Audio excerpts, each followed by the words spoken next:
Marilah kita mulai ibadah kita pada hari ini dengan satu keyakinan. Bahwa pertolongan kita ada di dalam nama Tuhan yang menjadikan langit dan bumi.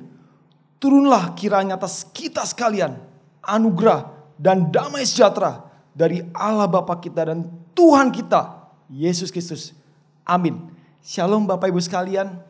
Kita bersyukur pada hari ini kita boleh diundang kembali oleh Tuhan untuk beribadah hari ini. Kita boleh memuji nama Tuhan. Karena kita bersyukur, karena jaminan Tuhan yang mulia. Tuhan yang terus boleh pimpin hidup kita. Mari kita angkat pujian dengan kesungguhan. Jaminan mulia.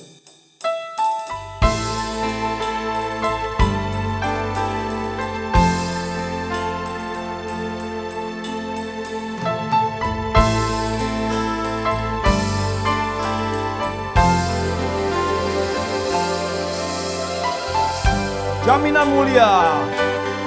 Jaminan mulia ku diberi, karena Yesus milikku abadi.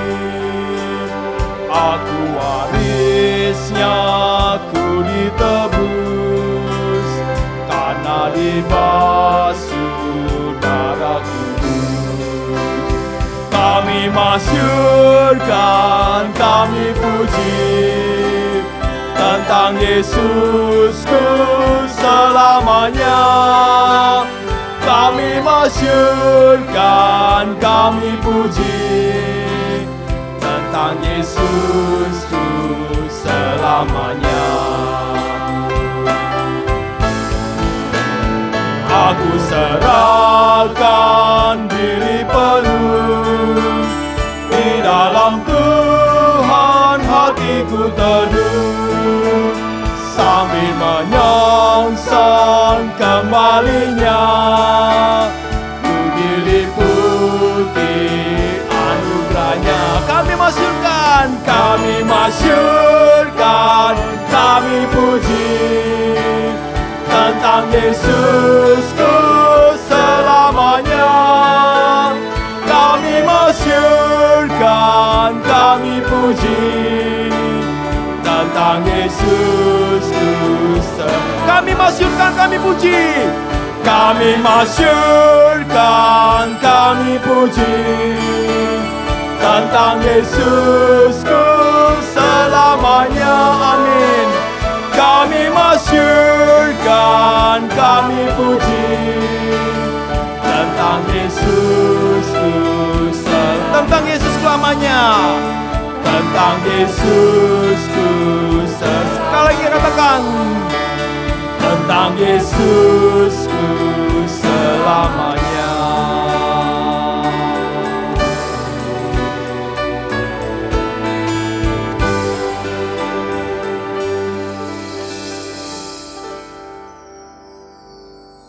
Jadi saudara-saudara, oleh darah Yesus kita sekarang penuh keberanian dapat masuk ke dalam tempat kudus. Karena Ia telah membuka jalan yang baru dan yang hidup bagi kita melalui tabir, yaitu dirinya sendiri. Karena itu marilah kita menghadap Allah dengan hati yang tulus ikhlas dan keyakinan iman yang teguh. Oleh karena hati kita telah dibersihkan dari hati nurani yang jahat dan tubuh kita telah dibasuh dengan air yang murni. Kita bersyukur hari ini kita boleh ibadah kembali kepada Tuhan. Karena kita dibasuh oleh darah Kristus, darah yang mahal. Mari kita menyanyikan riang. Kita bersuka cita karena Tuhan kita. Terpujilah nama Tuhan, kuat dan penuh kemuliaan.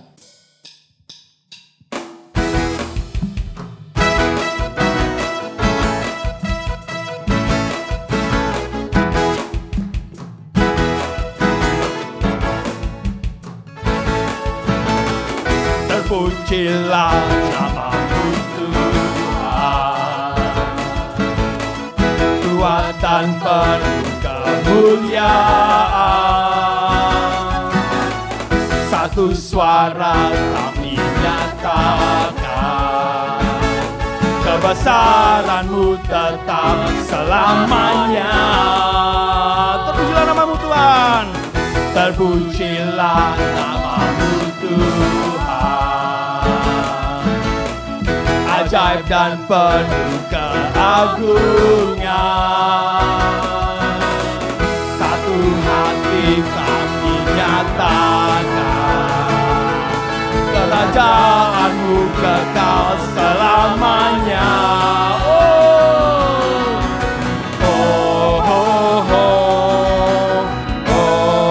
Engkau Raja, Engkaulah Raja atas dunia, yang menghancurkan kutub dan membebaskan jiwa kami bersorak bertepuk tangan. Engkau Tuhan berjaya dan meminta untuk selamanya.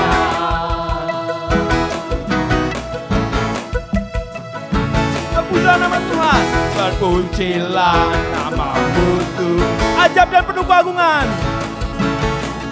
Ajaib dan penuh keagungan. Satu hati kami nyatakan, satu hati kami nyatakan, kerajaan-Mu kekal selamanya.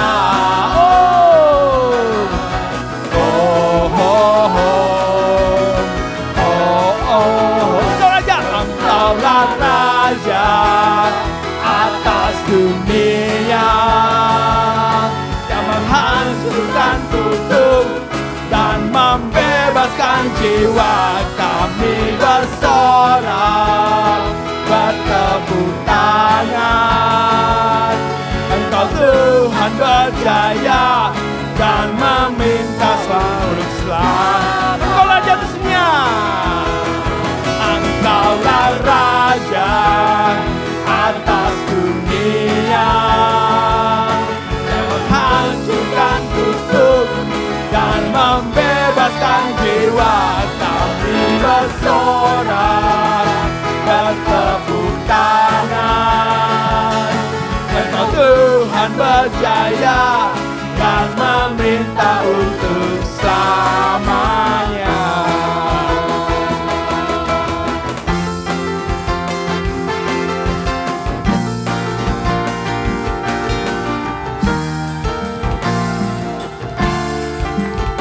Tuhanlah kekuatanku dan mazmurku. Tuhanlah kekuatan dan mazmurku, ya gunung batu dan keselamatanku. Hanya padamu hatiku percaya, Kaulah menara dan kota perlindungan. Ku mau selalu bersyukur, sebab cinta-Mu padaku takkan pernah berubah. Hatiku percaya, walau bumi bergoncang, gunung-gunung beranjak, namun kasih setia-Mu tak pergi dariku. Tuhanlah kekuatanku dan mazmurku.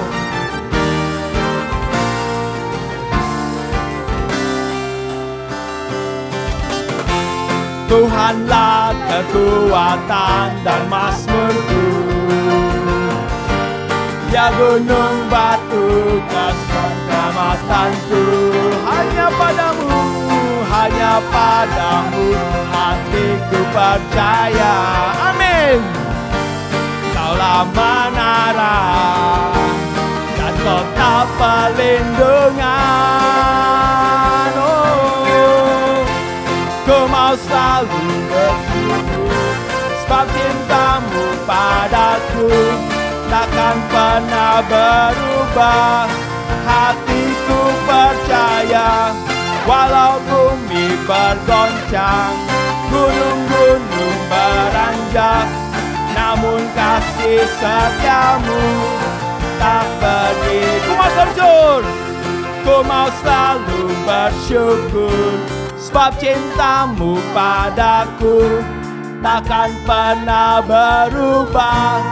Hatiku percaya, walau bumi bergoncang, gunung-gunung beranjak, namun kasih setiamu tak pergi. Dan namun kasih setiamu, namun kasih setiamu tak pergi. Sekali lagi katakan, namun kasih setiamu tak pergi dariku.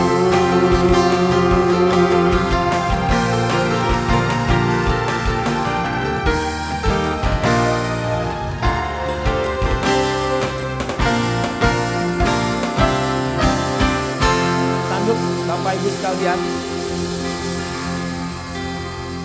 Amin. Bapak Ibu sekalian, bahwa kasih setia Tuhan tidak pernah jauh daripada hidup kita. Kita bersyukur kita punya Tuhan Allah yang hidup dan berkuasa atas hidup kita. Mari kita membaca secara bertanggapan dari Markus 14 ayat 26-31 dan 66 sampai 72. Sesudah mereka menyanyikan nyanyian pujian, pergilah mereka ke Bukit Zaitun. Lalu Yesus berkata kepada mereka, kamu semua akan tergoncang imanmu, sebab ada tertulis, aku akan memukul gembala dan domba-domba itu akan terceraikan. Akan tetapi sesudah aku bangkit, aku akan mendahului kamu ke Galilea.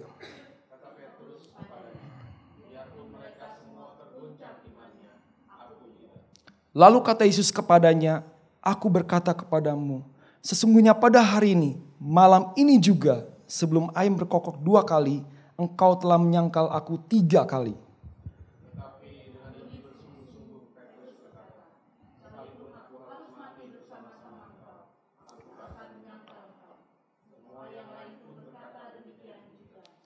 Pada waktu itu Petrus masih ada di bawah di halaman. Lalu datanglah seorang hamba perempuan imam besar.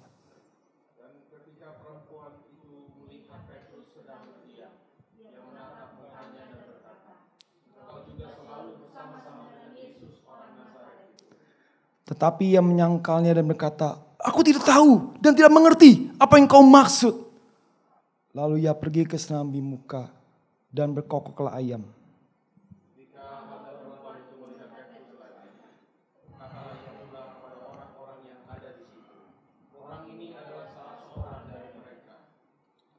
Tetapi Petrus menyangkalnya pula. Tidak lama kemudian orang-orang yang ada di situ berkata juga kepada Petrus, engkau ini pasti salah seorang dari mereka. Apalagi engkau seorang Galilea.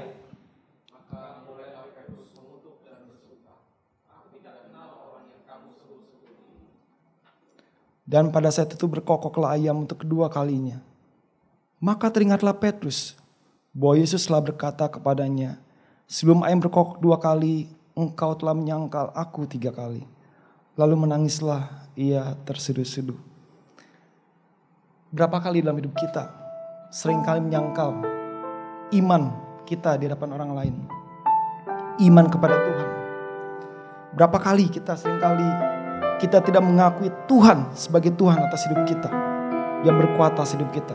Mari kita datang kepada Tuhan dalam pengakuan kepada Tuhan menjelang minggu sengsara yang Tuhan sudah alami dalam hidupnya untuk menebus saya dan saudara.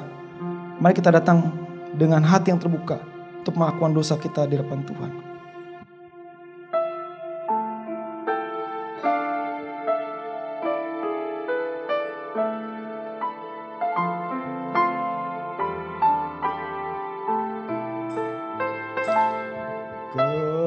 Kepala yang tertunduk,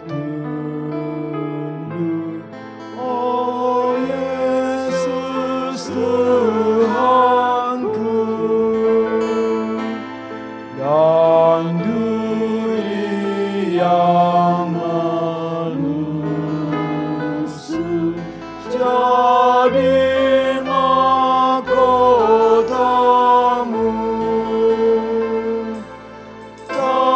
Yang maha mulia, Putra Allah Bapa,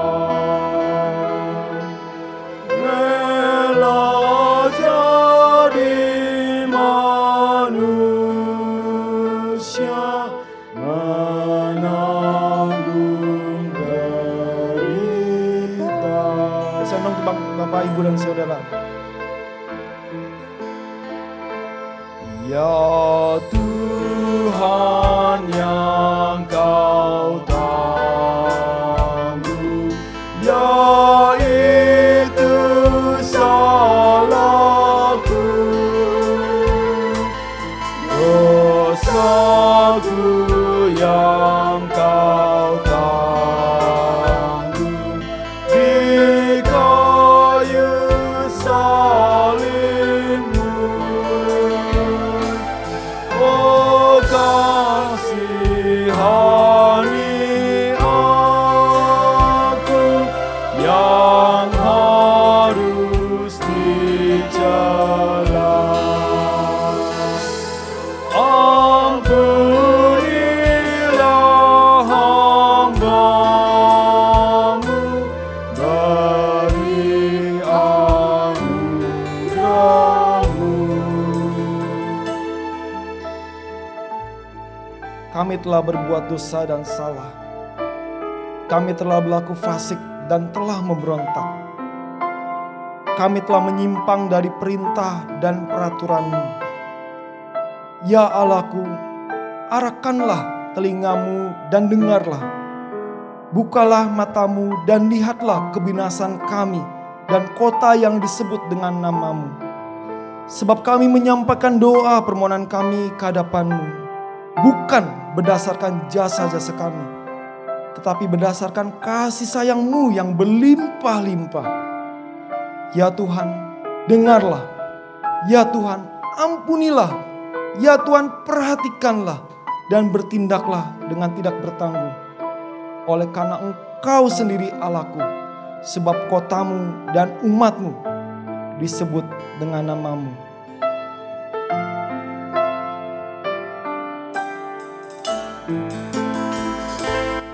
Tak dapat kulukiskan betapa syukurku, sengsara yang Kau berikan, nyatakan kasih-Mu. Sama hambanya, terimalah aku Tuhan, jadikan diriku selamanya setia dan mengasihi. Marilah kita masing-masing lepas pribadi, kita menghampiri Tuhan, merendahkan diri kita di hadapan-Nya, mengakui segala dosa-dosa yang telah kita lakukan.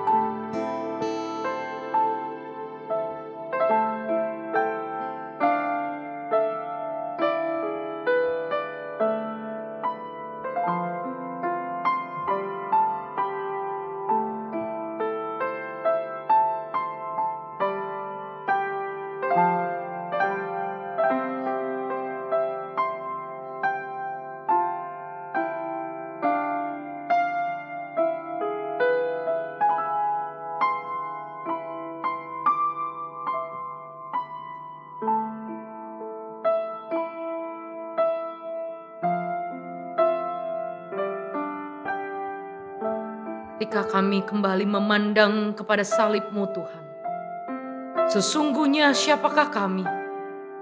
Kami adalah orang-orang yang tidak layak. Kami sering kali memberontak daripada Tuhan. Kami sering kali tidak taat kepada Tuhan. Tapi justru kepada orang yang demikian, Tuhan menaruhkan kasih setia-Nya buat kami. Ampunilah kami Tuhan. Ampuni jikalau kami seringkali tidak menghargai anugerah pengampunan yang sudah Tuhan berikan. Dengan terus-menerus kami bermain-main di dalam dosa. Karena itu pagi hari ini kami kembali datang memohon ampun. Kiranya Tuhan yang mengampuni setiap dosa-dosa dan kesalahan kami. Kiranya Tuhan yang menyucikan dan menguduskan kami. Biarlah sungguh hidup kami boleh menjadi hidup yang memuliakan nama Tuhan. Dan biarlah hidup kami boleh diperkenan oleh Tuhan. Terima kasih Tuhan. Dalam nama Tuhan Yesus kami sudah berdoa dan mengucap syukur. Amin.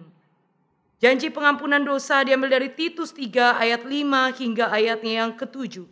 Pada waktu itu dia telah menyelamatkan kita, bukan karena perbuatan baik yang telah kita lakukan, tetapi karena rahmat-Nya oleh permandian kelahiran kembali dan oleh pembaharuan yang dikerjakan oleh Roh Kudus yang sudah dilimpahkan-Nya kepada kita oleh Yesus Kristus juru selamat kita, supaya kita sebagai orang yang dibenarkan oleh kasih karunia-Nya berhak menerima hidup yang kekal sesuai dengan pengharapan kita. Amin. Untuk itu marilah kita bersama-sama mensyukurinya. Kita memuji Tuhan, sangat besar anugerah-Nya.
petunjuk hidup baru.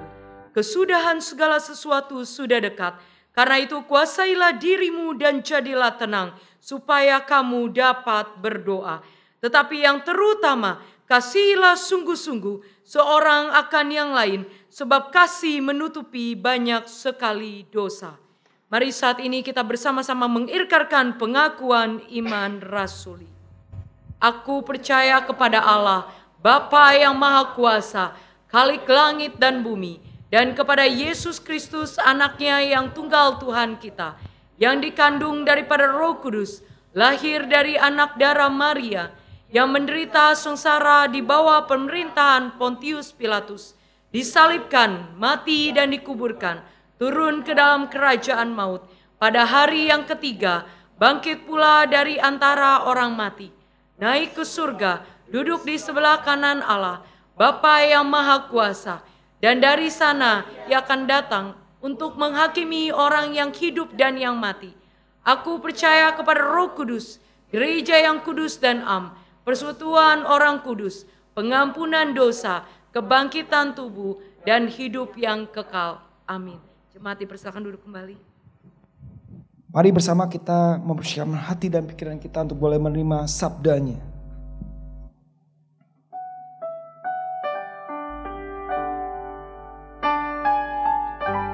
Kehendakmu, oh genapkanlah, ku tanah liat kaum penjunan. kehendak-Mu, oh genapkanlah. Ku tanah liat, Kau penjuna, bentuklah aku seturut-Mu. Ku mau menunggu pimpinan-Mu. Kehendak-Mu, oh genapkanlah. Pimpinlah aku seturut-Mu. Penuhi aku dengan Roh-Mu. Tinggallah selalu. Bait yang keempat kita nyanyikan sekali lagi dengan bangkit berdiri. Bapak Ibu sekalian, kehendak-Mu, oh genapkanlah. Kehendak-Mu, oh genapkanlah. Pimpinlah aku seturut. Sanak pendeta Jonathan Lo. Penuhi aku dengan Roh-Mu. Tinggallah selalu di hatiku.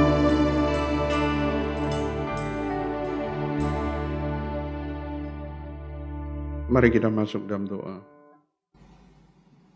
Tuhan, pada waktu kami memasuki minggu kesengsaraan Tuhan Yesus, hati kami gemetar ya Tuhan. Betapa Engkau mengasihi dunia ini dan betapa kami melawan Tuhan. Kami melihat sendiri ya Tuhan, betapa banyak orang mengkhianati firman-Mu, hidup melawan firman-Mu, melakukan hubungan yang tidak sesuai dengan kehendak Tuhan. Banyak lagi perbuatan-perbuatan dosa yang kami lakukan. Namun kami datang di hadapan Engkau, mohon pertolongan dari Tuhan. Supaya Engkau menguatkan hati kami pada masa di dalam kondisi yang kacau seperti ini. Firman-Mu kembali menegur kami dan membawa kami ke dalam jalan-Mu. Dan meneguhkan hati kami pada waktu kami susah. Dan kami menemukan Engkau yang hidup. Kami serahkan diri ke dalam tangan-Mu, jemaat yang saat ini beribadah dimanapun mereka berada. Dan kami yakin bahwa Tuhan hadir di tengah-tengah mereka. Dan bahkan Roh yang Kudus pun memimpin mereka, membawa mereka untuk menikmati firman Tuhan melalui kehadiran Engkau dimanapun juga. Kami serahkan diri ke dalam tangan-Mu. Terima kasih Tuhan, kiranya ibadah pada hari ini boleh diperkenan oleh Tuhan dan membawa kami lebih dekat dengan Tuhan. Terima kasih Tuhan, dalam nama Tuhan Yesus kami sudah berdoa. Amin. Silakan duduk jemaat sekalian. Jemaat sekalian, mari kita buka firman Tuhan yang diambil dari Lukas pasal yang ke-22 ayat 31 sampai ayat 34. Lukas pasal yang ke-31 pasal ke-22 ayat 31, demikian bunyi firman Tuhan. Simon, Simon, lihat, iblis telah menuntut untuk menampi kamu seperti gandum, tetapi aku telah berdoa untuk engkau supaya imanmu jangan gugur. Dan engkau, jikalau engkau sudah insaf, kuatkanlah saudara-saudaramu. Jawab Petrus, Tuhan, aku bersedia masuk penjara dan mati bersama-sama dengan engkau. Tetapi Yesus berkata, aku berkata kepadamu Petrus, hari ini ayam tidak akan berkokok sebelum engkau 3 kali menyangkal bahwa engkau mengenal aku. Sampai sekian pembacaan firman Tuhan. Berbahagia mereka membaca firman dan mereka yang hidup di dalam firman Tuhan. Saudara, apa yang saya pikirkan pada waktu saya membaca beberapa ayat ini? Yaitu saudara, saya ajukan satu pertanyaan, mengapa Petrus bisa menyangkal Tuhan? bukankah Petrus telah mengikuti Tuhan kurang lebih 3,5 tahun? Diajar oleh guru yang terbaik di dunia ini, mendapat pelajaran yang luar biasa dan teladan hidup dari Tuhan Yesus sendiri. Bahkan Petrus sendiri menyaksikan mujizat yang dilakukan oleh Tuhan Yesus. Sebenarnya saudara, bahwa Petrus selama 3,5 tahun mengikuti Tuhan Yesus. Dia adalah salah satu murid yang dekat dengan Tuhan Yesus. Tetapi menjadi pertanyaan, mengapa Petrus bisa menyangkal Tuhan Yesus? Dan bagaimana Tuhan memulihkan Petrus itu?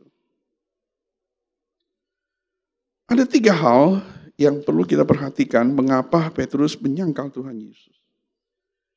Yang pertama, saudara, bahwa Petrus tidak mengenal siapa dirinya. Suatu pertanyaan yang besar di dalam diri Petrus, siapakah saya ini? Petrus memandang dirinya dengan Tuhan Yesus memandang dirinya itu berbeda sama sekali. Contohnya, saudara, ayat 31, Tuhan berkata, Simon, Simon. 2 kali. Ingat Simon, saya memanggil engkau dengan nama yang lama, bukan nama yang baru. Simon itu seperti bulu yang digoyangkan. Simon itu adalah orang yang lemah. Tuhan Yesus memberikan perhatian kepada Simon. Engkau harus kenal siapa kamu itu. Keempat Injil mencatat bahwa Petrus self-confidence-nya tinggi sekali. Yohanes mencatat, Tuhan Yesus berkata, aku akan pergi ke tempat aku pergi, kamu belum bisa pergi. Petrus bilang, Tuhan, masa aku gak bisa pergi? Mati pun aku rela, nyawaku pun aku berikan kepada kamu, aku rela. Tuhan Yesus ajukan pertanyaan, dia masih gak sadar. Benarkah? Apakah nyawamu untuk berikan kepadaku? Artinya, saudara, Tuhan Yesus ingin mempertajam apa yang diakui oleh Petrus itu. Sebenarnya Tuhan Yesus mengatakan, Petrus, engkau tidak seperti itu. Engkau salah mengenal dirimu. Lalu saudara, kita membaca lagi. Tuhan, aku bersedia masuk penjara dan mati bersama-sama dengan engkau. Luar biasa ya saudara ya. Kalau boleh, pada saat itu saya sebagai manusia tidak mengenal siapakah Petrus, saya bilang angkat jempol kepada dia. Masuk penjara, mati pun aku rela. Siapakah murid yang seperti Petrus? Dan murid-murid yang lain semua mengikutinya itu. Memang Petrus pemimpin di situ. Apakah betul Petrus mau mati bagi Tuhan Yesus?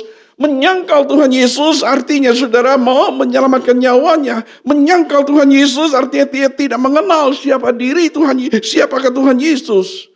Dan dia tidak ada hubungan apapun dengan Tuhan Yesus. Dia ingin cari save.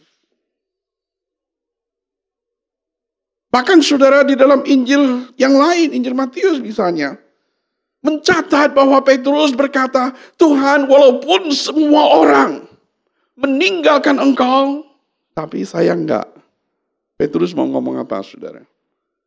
Tuhan, teman-temanku itu imannya lemah. Seandainya mereka tinggalkan kamu, aku pun tetap akan setia pada engkau. Luar biasa kan? Petrus menganggap dirinya lebih baik, menganggap dirinya pemimpin, menganggap dirinya memadai untuk mengikuti Tuhan Yesus. Petrus tidak mengerti, saudara, siapa dirinya yang sesungguhnya. Dan saudara bisa melihat berbagai catatan, khusus minggu-minggu kesengsaraan Tuhan Yesus, mencatat Petrus itu lemah. Di Taman Getsemani. Tidur Petrus pada waktu menghadapi masa-masa yang krisis seperti itu. Maka Tuhan Yesus mengatakan, roh itu penurut tetapi daging lemah. Jadi Petrus itu daging. Saudara-saudaraku sekalian, bagaimana Tuhan Yesus memandang dia? Beda dengan cara Petrus, kalau boleh dia mempertahankan mati-matian. Tuhan, engkau salah mengenal aku. Karena saya ini Petrus yang akan mengikuti engkau. Tuhan, engkau telah salah karena engkau memandang rendah saya. Bahwa saya akan menyangkal engkau 3 kali sebelum ayam berkokok.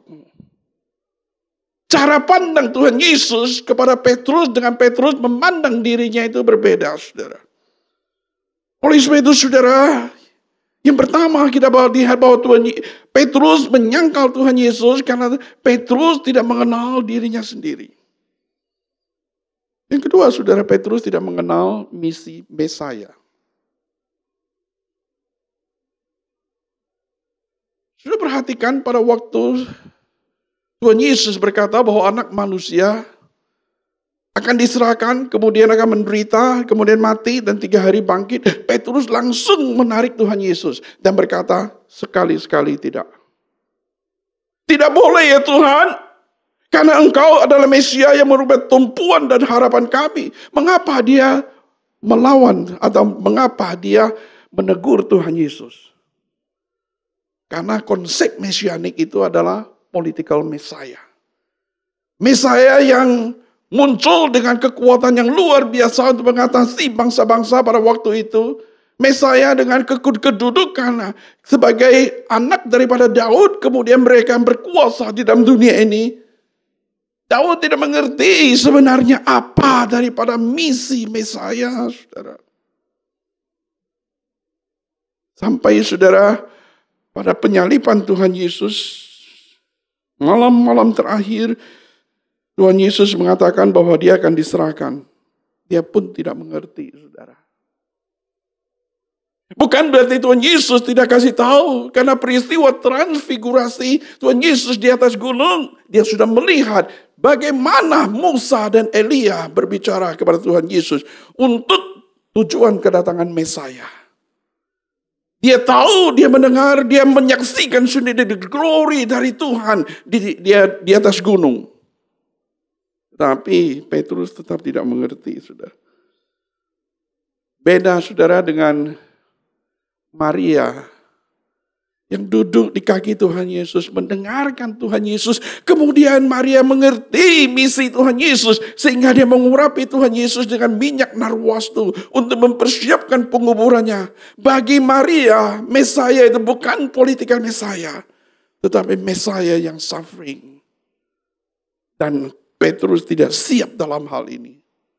Bahkan setelah Tuhan Yesus bangkit, murid-muridnya pun berkata, mungkin salah satu Petrus di dalamnya, Tuhan, kapan engkau memulihkan kerajaan Israel? Mereka masih mengharapkan itu.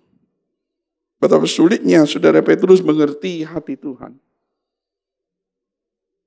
Yang ketiga, saudara, mengapa Petrus menyangkal Tuhan Yesus? Karena iblis menampi Petrus. Ayat 31. Simon, lihat. Iblis menuntut untuk menampi engkau. Wah, saya pelajari kata menuntut di sini. Iblis telah bertanya kepadaku. Iblis telah mengajukan seperti perkara kepada Tuhan Yesus. Minta perizinan Tuhan Yesus untuk menggoncangkan Petrus. Konsep ini, saudara, sama dengan kitab Ayub. Tuhan berkata kepada iblis, kamu lihat gak Ayub? Hambaku yang setia, aku lihat dia. Ya Tuhan, dia setia pada kamu, dia berbakti kepada kamu, karena engkau memagari dia. Kalau kamu ambil segala sesuatu yang dia miliki, pasti dia kutuk kamu. Itu artinya iblis Iblis mengajukan case-nya.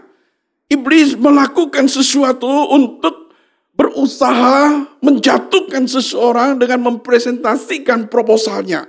Kalau saya ngomong seperti itu. Dengan kata lain bahwa iblis bekerja terbatas. Tetap di bawah sovereignty of God. Dan ini doktrin yang sulit sekali. Tetapi karya pekerjaan iblis itu berusaha menuntut orang-orang percaya. Menuntut di sini, saudara, melalui izin Tuhan. Tuhan diizinkan untuk melakukan sesuatu di dalam batas otoritas Tuhan. Oleh sebab itu, saudara, pencobaan apapun juga di dalam hidup kita, walaupun merasa berat, itu tetap di bawah perizinan Tuhan. Setuju? tetap tidak melampaui kekuatan kita, tetap tidak melampaui imanmu di dalam Yesus Kristus. Konsep yang sama, saudara, Petrus berbicara di dalam suratnya 1 Petrus pasal yang kelima. Ayat yang ke-8, coba saya bacain. Sadarlah dan berjaga-jagalah, lawanmu si iblis berjalan keliling sama seperti singa yang mengaum dan mencari orang yang dapat ditelannya. Lawanlah dia dengan iman. Dalam konteks apakah Petrus berbicara lawanlah iblis itu? 1 Petrus ditulis dalam konteks penganiayaan.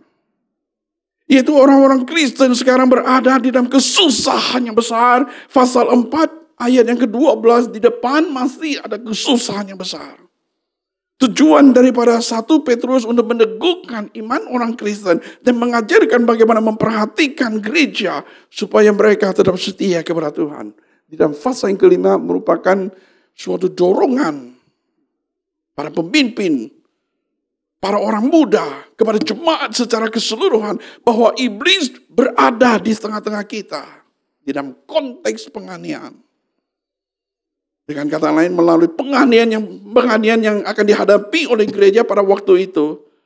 Di balik itu, saudara, iblis menampi. Iblis itu sedang menuntut dan menampi. Oleh sebab itu, saudara, di sini kita lihat bahwa Petrus tidak tahu semuanya itu. Tetapi Petrus berbeda dengan Ayub, saudara. Ayub mungkin dia mengalami kesusahan yang besar di dalam hidupnya. Tetapi dia tetap berdiri teguh di dalam Tuhan. Saudara, kita akan melihat bagaimana Tuhan memberikan respon yang tepat kepada Petrus. Dan nanti kita akan pelajari bagaimana mengaplikasikan kebenaran pada hari ini. Ayat 32, sudah perhatikan. Aku telah berdoa untuk engkau. Wah, luar biasa ya saudara. Aku telah berdoa untuk engkau. Sebelum engkau jatuh, aku telah berdoa bagi kamu. Aku tahu engkau akan jatuh, tapi sudah mulai bertanya, mengapa Petrus masih jatuh jikalau Tuhan telah berdoa untuk Petrus? Apakah doa Petrus, doa Tuhan Yesus tidak manjur? Tidak efektif, bukan itu. Petrus secara luar kelihatannya dia menyangkal Tuhan, tetapi imannya tetap tidak hilang, betul? Di luar itu sepertinya dia sementara putus hubungan dengan Tuhan, tetapi di dalam connectionnya dengan Tuhan tidak pernah putus. Sudah pernah dengar, pernah lihat suami istri yang kadang-kadang bertengkar, sudah bertengkar, ambil kopor, kemudian pulang ke rumah. Itu nggak boleh sih, tapi seringkali terjadi. Wow, ribut sekali dan sebagainya. Kelihatannya berpisah, tetapi dalam waktu berapa hari balik lagi kan. Bukan berpisah selama-lamanya, tetapi satu ekspresi. Tuhan Yesus telah berdoa untuk Petrus. Berdoa, Tuhan Yesus pasti berhasil. Tuhan Yesus adalah pendoa syafaat di dalam hal seperti itu. Oleh sebab itu, saudara, Tuhan Yesus mendoakan kita pada waktu kita mengalami berbagai persoalan di dalam hidup kita. Dan Roh Kudus juga mendoakan kita. Namun demikian kita mesti berdoa juga. Yang kedua, sudah perhatikan, yaitu tentang kasih dari Tuhan yang membuat hati Petrus itu bertobat. Pada waktu Petrus menyangkal Tuhan 3 kali.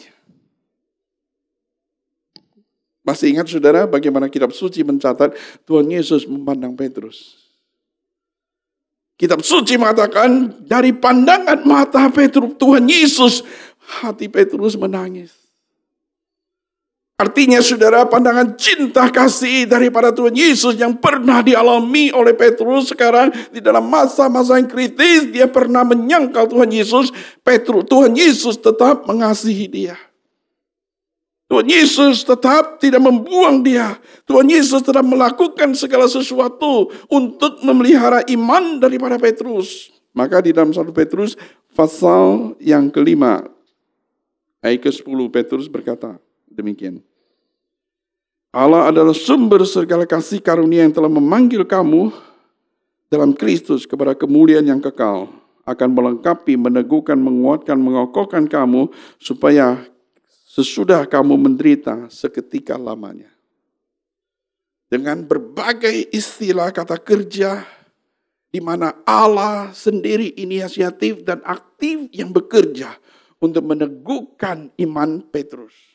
Dan dia menasihati orang. Saudara-saudaraku sekalian, kemudian yang keempat itu, yang ketiga kita pelajari bahwa Tuhan tahu bahwa Petrus akan mengalami pembaharuan itu. Jikalau engkau sudah insaf, sudah bertobat, sudah kembali kepada jalan yang benar, kuatkanlah saudara-saudaramu. Tuhan Yesus tidak membuang Petrus walaupun dia pernah gagal. Tuhan Yesus merangkul Petrus, Tuhan Yesus bahkan nantinya akan memakai Petrus. Lebih jauh lagi saudara. Saudara-saudaraku sekalian, dari sini apa yang kita pelajari daripada kegagalan Petrus itu? Supaya kita tidak boleh jatuh ke dalam kesalahan yang sama. Dan seandainya persoalan-persoalan dalam hidup kita itu yang terjadi berada di tengah-tengah kita. Kita tetap boleh mengharapkan kasih karunia Tuhan yang telah memulihkan Petrus itu. Yang pertama kita pelajari mengenai pencobaan, saudara. Ya, mengenai pencobaan. Pencobaan itu selalu dihadapi oleh setiap orang. Baik orang Kristen maupun bukan orang Kristen, orang-orang yang berbeda agama dan sebagainya. Manusia itu hidup tidak mungkin lepas daripada kesusahan hidup karena berbagai macam pencobaan. Pencobaan itu bisa dari luar dan juga bisa dalam. Ada juga desire kita, keinginan kita yang buruk dan jahat itu kemudian kita dicobai. Yang kedua adalah pencobaan dari luar.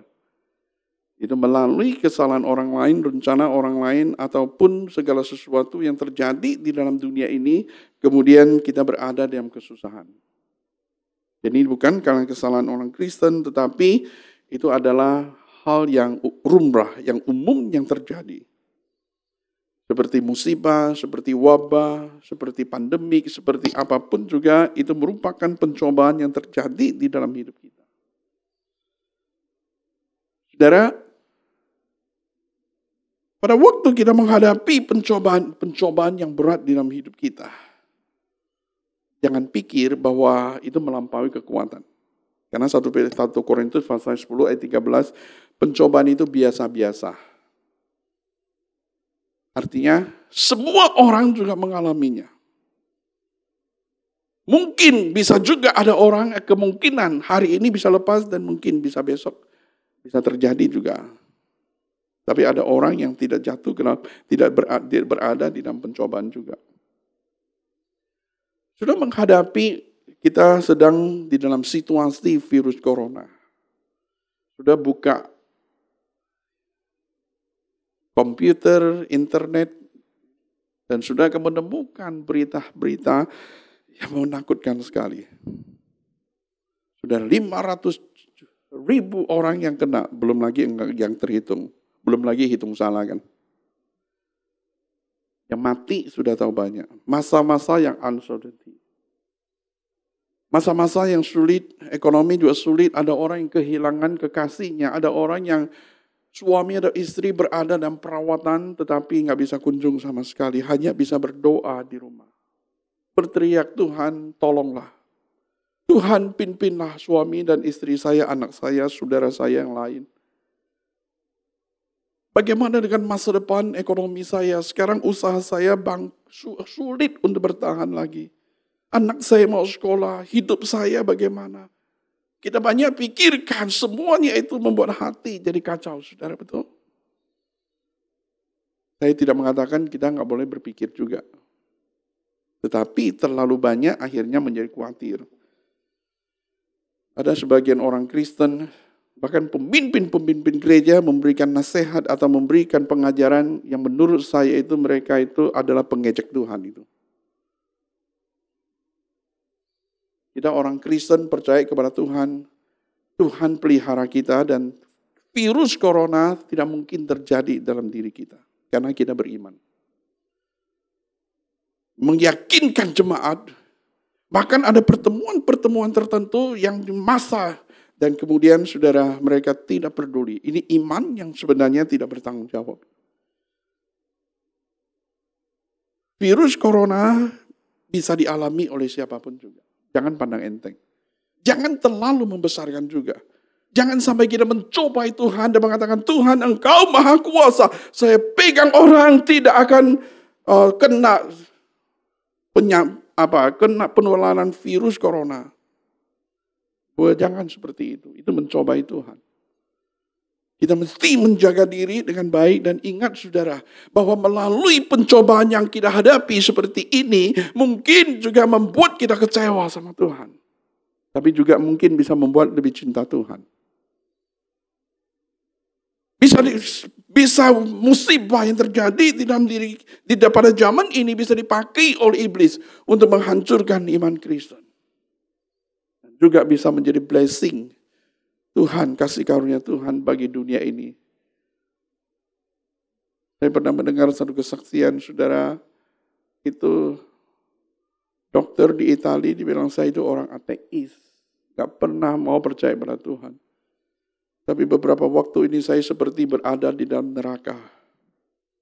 Dan syukur ada orang yang membawa saya untuk mengenal Tuhan. Dan saya siap untuk bertemu dengan Tuhan walaupun masa-masa terakhir hidup saya.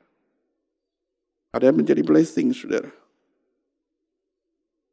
Pada masa-masa yang seperti ini, saudara, apakah kita berkata kepada Petrus, Tuhan, aku tidak akan menyangkal Engkau. Aku tetap setia kepada Tuhan. Engkau terlalu percaya diri. Tapi bukan kasih karunia Tuhan. Akhirnya saudara kita jatuh dan kita kecewa. Pencobaan yang kita alami di dalam kehidupan kita. Jangan membuat kita menyangkal Tuhan. Tetapi boleh menjadi sarana. Kita mengalami satu perjumpaan dengan Tuhan. Disitulah kita mengalami, mengerti apa artinya hidup bersama dengan Tuhan di tengah-tengah situasi yang sulit ini. Saudara-saudaraku sekalian, yang kedua saudara, yang kita pelajari apa? Tuhan Yesus berkata, jikalau engkau insaf, kuatkan saudara-saudaramu. Perhatikan perkataan itu. Tuhan Yesus mau menggarap di dalam diri Petrus. Petrus harus jatuh supaya Petrus tahu bahwa dia hidup bukan berdasarkan kemampuan diri, tetapi hidup di dalam kasih karunia Tuhan. Petrus harus tahu bahwa bukan kekuatan dirinya membuat dia berhasil untuk mengikuti Tuhan dan melayani Tuhan di masa depan. Tetapi sangat tergantung kehadiran kasih karunia Tuhan. Cinta kasih Tuhan yang membalikan hatinya. Setelah Tuhan Yesus bangkit di tanah Galilea, Tuhan Yesus datang, Petrus, apakah engkau mencintai aku? 3 kali. Pertama dan kedua Petrus menjawab, Tuhan, aku mencintai engkau. Mungkin dia mau sedikit confident, saudara. Dia ingat lagi, saudara, dulu pernah gagal. Tuhan tanya 3 kali, apakah engkau akan menjawab yang sama? Bukankah engkau mengatakan bahwa Tuhan, aku akan masuk penjara dan mati bersama dengan engkau? Karena aku cinta kamu, Tuhan, tahu enggak? Petrus ditantang lagi. Tapi kasih Tuhan menopang dia. Pada waktu itu, saudara, pertanyaan yang ketiga, Petrus, apakah engkau mengasihi aku? Pada saat itu Petrus tidak tahan. Tuhan, engkau tahu segala sesuatu. Engkau tahu bahwa aku mengasihi engkau. Disitulah saudara, kasih karunia Tuhan memulihkan Petrus. Saudara, ide insaf. Kemudian Tuhan Yesus berkata, kuatkanlah saudara-saudaraku. Tuhan tidak pernah membuang Petrus walaupun pernah menyangkal Tuhan. Bahkan Tuhan menggunakan pengalaman yang sulit daripada Petrus dan termasuk kegagalannya. Tuhan pakai untuk itu. Supaya dia boleh meneguhkan hati banyak orang. Orang yang pernah dilayani Tuhan tahu bagaimana melayani Tuhan. Orang yang pernah mengalami kasih Tuhan, dia tahu bagaimana mengasihi orang yang tidak layak dikasihi. Orang yang pernah dihibur oleh Tuhan, dia tahu bagaimana menghibur orang lain. Paulus mengatakan pelayanan kami itu banyak sekali kesulitannya. Kami berada seperti mau dihukum mati. Kami mengalami berbagai kesulitan, kemudian Tuhan menghibur kami melampaui segala penderitaan hidup kami. Jadi saudara, Paulus mengatakan kasih karunia Tuhan melampaui kesulitan hidupnya. Dan kemudian Paulus mengatakan bahwa setelah kami dikuatkan oleh Tuhan, baru kami menguatkan orang lain. Setelah kami dihibur oleh Tuhan, baru kami menghibur orang lain. Prinsipnya sama, bahwa orang yang pernah dilayani Tuhan baru mengerti apa artinya melayani orang lain. Orang yang pernah mengalami pembaharuan Tuhan baru mengerti secara sungguh-sungguh bagaimana mereka melayani Tuhan. Orang yang pernah mengalami kelimpahan kasih dari Tuhan di dalam hidupnya baru mengerti apa artinya saudara hidup melayani dengan kasih Tuhan. Pencobaan yang sulit telah membawa Petrus hidup berkemenangan di dalam Tuhan. Dan seringkali Tuhan mau mengizinkan banyak hal yang kesulitan terjadi di dalam hidup kita. Sebenarnya Tuhan mau memberkati kita. Supaya kita lebih mengenal Dia, lebih bersandar kepada Dia, lebih mengetahui, memahami tentang kehadiran kasih karunia Tuhan. Pada waktu-waktu di dalam kegelapan, Tuhan ada di tengah-tengah kita dan memegang tangan kita.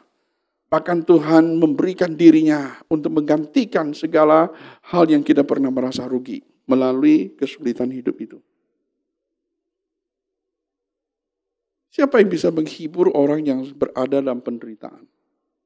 Perkataan tidak mampu, saudara. Saya kadang-kadang takut kalau pergi ke rumah duka, orang yang sedang berduka cita sangat dalam sekali. Saya tanpa berpikir mengutip ayat dan kemudian tinggal ngomong saja. Tanpa mengerti isi hatinya. Tapi saya seringkali minta izin sama mereka, boleh nggak saya bacakan 1-2 ayat? Boleh nggak saya ngomong sesuatu? Kalau dia boleh, saya ngomong. Bukan berarti saya mampu, tetapi saya pun pernah mengalami firman-Nya seperti itu. Dan firman itu dikatakan kemudian menguatkan hati mereka. Ada seorang ibu kehilangan seorang anaknya, masih remaja. Siapa yang bisa menghibur ibu ini, saudara?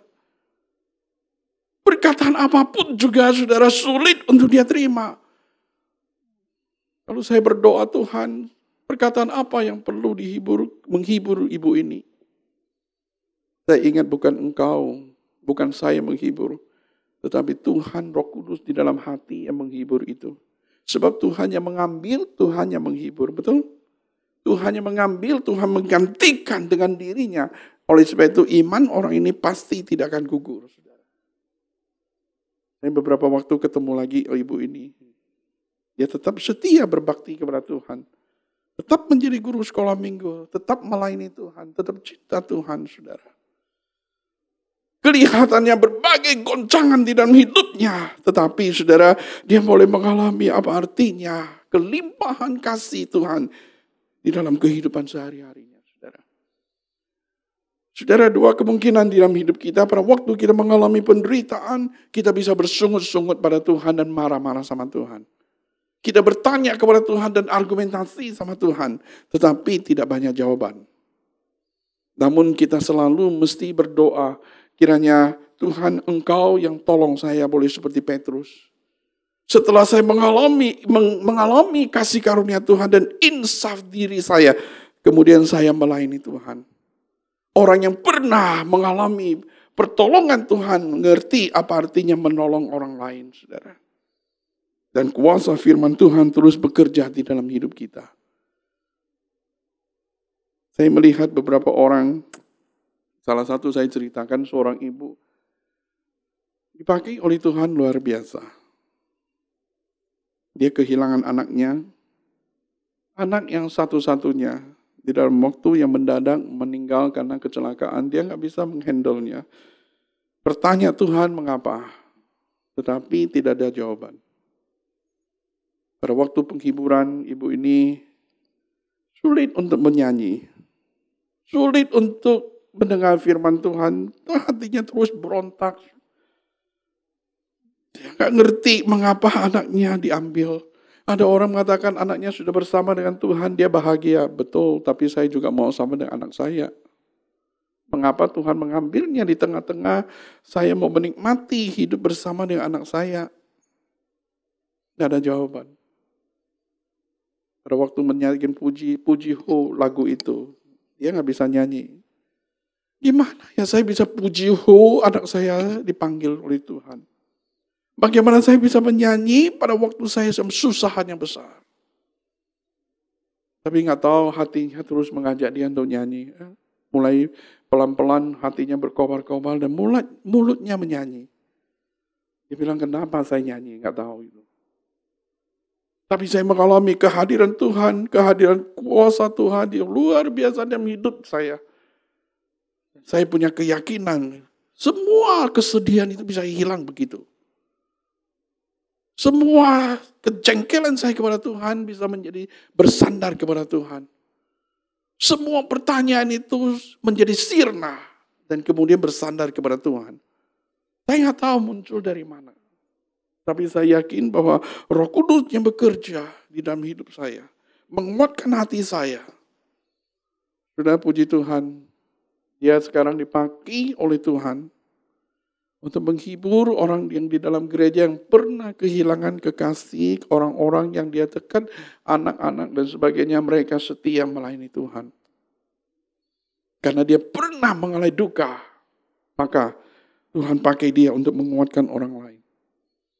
Saudara-saudara, dalam situasi yang sulit seperti ini yang kita hadapi, kompleks sekali permasalahan hidup kita pada saat ini, sulit untuk dideskripsikan satu persatu. Tetapi apapun juga permasalahan kita, saudara. Jangan kita bersandar kepada diri kita sendiri. Tetapi bersandar kepada kasih karunia Tuhan. Kita mengenal Tuhan dengan baik. Setiap orang yang mengikuti Tuhan harus menyangkal diri memikul salib. Dan kita juga pada waktu kita mengalami penderitaan yang hebat ini. Dengan cobaan-cobaan yang ada di sekitar kita. Ingat, saudara, bahwa iblis pun sedang menuntun dan untuk menampi kita. Jangan kita kalah, tetapi lawanlah dengan iman, iblis akan lari. Lawanlah dia di dalam kasih karunia Tuhan, kita pasti akan menang, saudara. Dan kita setelah kita menang, itu ialah Tuhan dimuliakan di dalam hidup kita. Kuatkanlah orang-orang saudara-saudaramu. Dan Petrus sampai dia bertemu dengan Tuhan, dia tetap adalah Petrus yang setia kepada Tuhan. Karena dia bukan hidup oleh kekuatan dirinya, tapi hidup oleh kasih karunia Tuhan. Petrus bukanlah Simon lagi, tetapi Petrus yang telah ditransformasi oleh kasih karunia Tuhan. Kita pun pernah harus mengalami seperti itu, supaya kita mengerti apa artinya kasih Tuhan. Dan kita boleh setia pada Tuhan sampai mati. Walaupun ada kesulitan-kesulitan hidup kita. Hidup kita tidak pernah tergantung dari segala sesuatu dalam dunia ini. Tetapi tergantung kepada Tuhan yang tidak kelihatan. Mari kita berdoa. Terima kasih Tuhan untuk kebenaran firman-Mu pada hari ini. Kiranya kuasa kebangkitan Tuhan Yesus memberkati firman-Mu dan meneguhkan hati kami. Engkau yang tahu ya Tuhan apa yang kami gumulkan pada saat ini. Mungkin pada saat ini kami mengalami kekecewaan yang besar. Kami mengalami musibah di dalam hidup kami. Kami merasa takut ya Tuhan. Kami pun merasa tidak tahu akan masa depan. Bahkan kehidupan keluarga, ekonomi, usaha pun tidak ada kepastian. Kami berdoa kiranya Tuhan yang tolong. Supaya kami tidak bersandar kepada sesuatu yang bisa berubah. Tetapi bersandar kepada Tuhan yang tidak pernah berubah. Tuhan terima kasih, Tuhan tolong kami. Justru dalam kondisi yang seperti ini, yang kondisi yang sulit. Ada virus corona, ada kekacauan di mana-mana. Kami adalah sebagai orang Kristen yang bersandar kepada Tuhan, memiliki ketenangan di dalam hati dan damai sejahtera di bumi. Tuhan kiranya Engkau yang memelihara hidup kami. Dan Tuhan tolong kami supaya kami pun menjaga diri kami terhadap mara bahaya. Tuhan berikan bijaksana kepada kami. Bukan seperti orang yang bodoh. menuju kepada bahaya yang ada di depan kami. Terima kasih Tuhan, dalam nama Tuhan Yesus kami sudah berdoa. Amin. Bersyukur pada hari ini firman yang boleh mengingatkan kita untuk kita selalu mengasihi Tuhan kita. Kasih setia Tuhan yang tidak pernah habis-habisnya dalam hidup kita. Mari kita bawa hidup kita untuk dipersembahkan buat Tuhan. Melalui hidup kita, melalui materi yang Tuhan berikan pada kita. Mari kita bawa ungkapan syukur kita melalui persembahan yang ditulis dalam layar rekening. Ada persembahan buat operasional gereja. Lalu ada persembahan juga buat renovasi gereja. Mari kita bawa persembahan materi kita buat Tuhan untuk kemuliaan bagi nama Tuhan. Mari kita nyanyikan Sidiki Aku, Biarlah Hatiku. Apakah aku sungguh mengasihimu Yesus?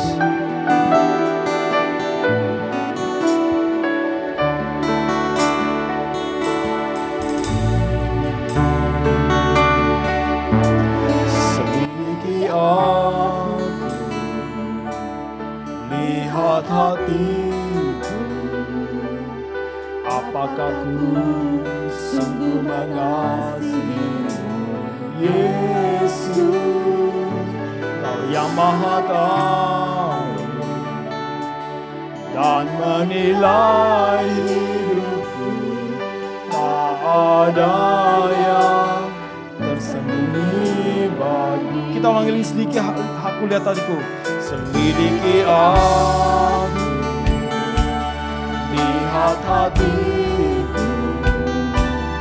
Apakah ku sungguh mengasihimu Yesus? Kau yang Maha Tahu dan menilai hidupku, tak ada yang tersembunyi bagimu. Tak kulihat kebaikan-Mu yang tak pernah habis di hidupku. Ku berjuang sampai akhirnya Kau dapati aku tetap setia. Senang Bapak Ibu bangkit berdiri. Kita nyanyikan sekali lagi. Sedikit aku lihat aku. Lidiki aku, lihat hatiku. Apakah ku sungguh mengasihimu Yesus? Kau yang Maha Tahu dan menilai hidupku, tak ada yang tersembunyi. Aku lihat kebaikan-Mu, aku lihat kebaikan-Mu, amin, yang tak pernah habis di hidupku.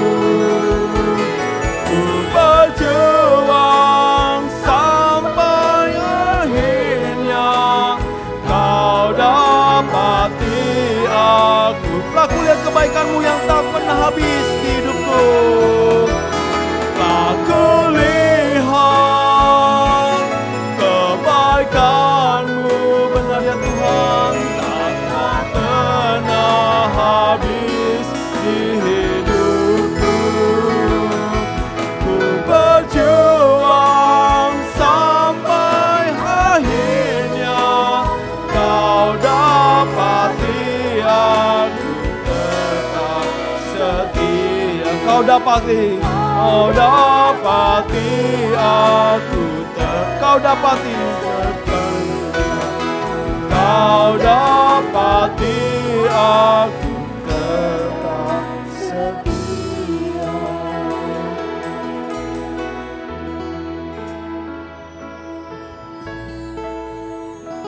Tuhan, dalam hidup kami ini, kami masih terus bergumul ya Tuhan, dalam proses pembentukan Tuhan atas hidup kami ya Tuhan. Kami sadar kami seringkali tidak setia di hadapan Tuhan. Kami bahkan seringkali memilih apa yang menjadi jalan kami ya Tuhan. Kami seringkali tidak fokus hidup kami pada Tuhan. Kami seringkali lebih mengandalkan hidup kami ya Tuhan. Bahkan di tengah ketakutan kami, di tengah kecemasan, kekhawatiran kami, Kami seringkali tidak menganggap Tuhan menjadi Tuhan atas hidup kami ya Tuhan. Tuhan, kami rindu kami menjadi hamba yang setiawan. Ketika nanti kami ketemu Tuhan muka dengan muka ya Tuhan. Oleh sebab itu ya Tuhan, ketika kami bergumul dalam kehidupannya Tuhan, pimpin kami ya Tuhan. Supaya hidup kami boleh terus dibentuk oleh Tuhan menjadi serupa dengan Kristus. Terima kasih ya Tuhan Yesus kalau Tuhan memberikan waktu dan kesempatan buat kami masih bisa dapat memberikan persembahan pada hari ini ya Tuhan. Itu kesemuanya berkat anugerah Tuhan yang boleh Tuhan berikan melalui materi yang Tuhan berikan kepada kami ya Tuhan. Kami membawanya ya Tuhan, supaya materi yang Tuhan berikan ya Tuhan boleh menjadi persembahan yang harum bagi Tuhan. Ketika uang persembahan ini boleh dipakai untuk gerejamu, untuk operasional, untuk renovasi gereja, untuk pelayanan yang diperlukan, untuk boleh membawa semuanya bagi kemuliaan nama Tuhan. Berkati ya Tuhan Yesus untuk bendahara gereja yang boleh mengatur semuanya dengan supaya boleh diatur dengan baik dalam hikmat dan pertolongan Tuhan, di dalam takut akan Tuhan. Terima kasih ya Tuhan Yesus, terima kasih. Kami membawa persembahan kami ini pada hari ini dalam anugerah dan ucapan syukur hanya dalam satu nama Tuhan Yesus Kristus, Sang Juru Selamat kami dan penebus kami hidup satu-satunya. Kami sudah berdoa serta mengucap syukur. Amin. Sanduk Bapak Ibu sekalian. Pengumuman oleh Gembala. Terima kasih untuk Pendeta Lo dan untuk semua rekan-rekan yang sudah melayani pada hari ini. Bapak Ibu jemaat sekalian yang dikasihi Tuhan, hari ini kita masuk di minggu yang pertama di bulan April. Sudah 3 kali hari Minggu kita bertemu di dalam suasana ibadah yang seperti ini. Memang dalam masa-masa ini adalah sesuatu yang kita tidak tahu sampai kapan. Tetapi biarlah di dalam kondisi seperti ini kita justru tetap harus mengarahkan seluruh hidup kita kepada Tuhan. Dan hari ini kita sudah mendengar firman Tuhan. Biarlah hari ini kita dipersiapkan untuk masuk kepada Jumat Agung dan Paskah. Saudara, Jumat Agung 5 hari lagi dan minggu depan kita akan sama-sama merayakan Paskah. Biarlah iman kepada Yesus yang telah mati menebus dosa kita dan yang telah bangkit. Itulah iman yang menguatkan dan yang akan memimpin kita melewati masa-masa yang sulit ini. Bapak Ibu Saudara sekalian, mari kita menyiapkan diri kita bersama-sama dengan seluruh keluarga.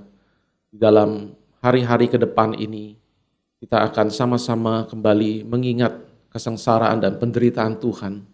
Dan minggu depan kita akan sama-sama menyambut dengan iman, kemenangan, dan kebangkitan Tuhan kita. Hari Jumat ini, saudara, kita bersama dengan seluruh jemaat GKY akan bergabung dalam satu ibadah bersama yang akan diadakan oleh Sinode pada pukul 9 pagi pada hari Jumat. Maka mari kita sama-sama bisa menyiapkan waktu pada hari Jumat jam 9 pagi bersama-sama kita akan mengikuti ibadah Jumat Agung.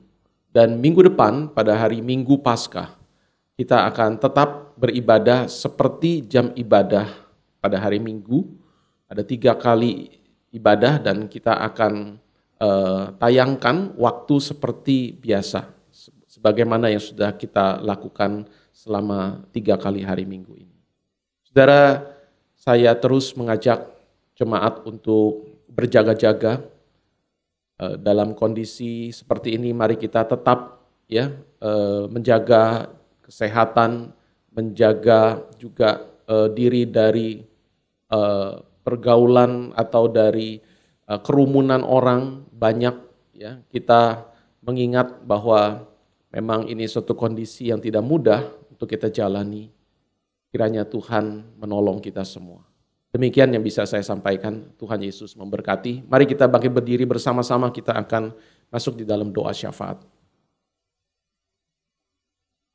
Ya Tuhan, memasuki bulan April kami berdoa, memohon supaya Tuhan tetap menyertai seluruh jemaat-Mu. Hamba berdoa dimanapun jemaat-Mu berada, di dalam kondisi yang tidak mudah saat ini. Kami memohon Tuhan, Engkau sendiri beserta kami dan memelihara kami. Tuhan menolong untuk dunia ini. Dalam segala upaya dari pemerintah dan negara-negara di dunia termasuk Indonesia untuk menanggulangi, untuk memerangi, untuk mengatasi persoalan wabah virus ini. Supaya Tuhan menyertai dan Tuhan menolong. Kami berdoa khususnya untuk keluarga-keluarga yang kehilangan anggota keluarga mereka oleh karena wabah ini. Tuhan, belas kasih-Mu kiranya atas mereka. Tuhanlah yang memberikan kekuatan dan penghiburan bagi mereka. Kami berdoa juga, kiranya Tuhan memberikan anugerah supaya wabah ini tidak terlalu lama berlangsung. Tuhan, dengarlah seru doa permohonan kami. Berkati segala yang dilakukan oleh semua orang saat ini yang boleh bahu-membahu saling tolong-menolong. Kami menyerahkan hal ini semua ke dalam tangan-Mu melalui doa kami. Dengarlah ya Bapa di surga. Kami berdoa dan memohon di dalam nama anak-Mu Tuhan kami, Tuhan Yesus Kristus. Amin. Mari kita pujikan doksologi.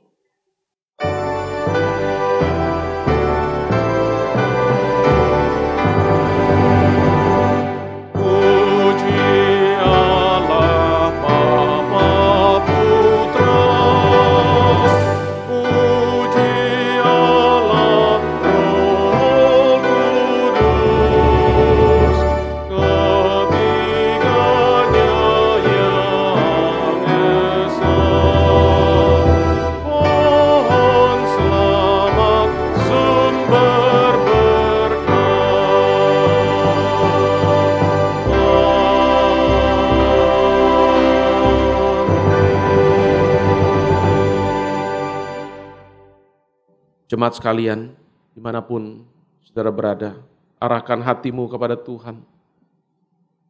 Sandar senantiasa kepadanya, percaya bahwa semua ini pasti akan Tuhan pimpin untuk kita lewati. Dan bersandar senantiasa kepadanya. Terimalah berkat-Nya.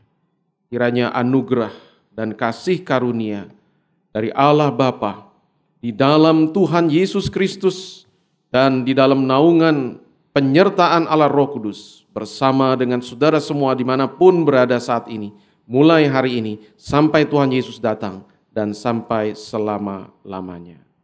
Amin.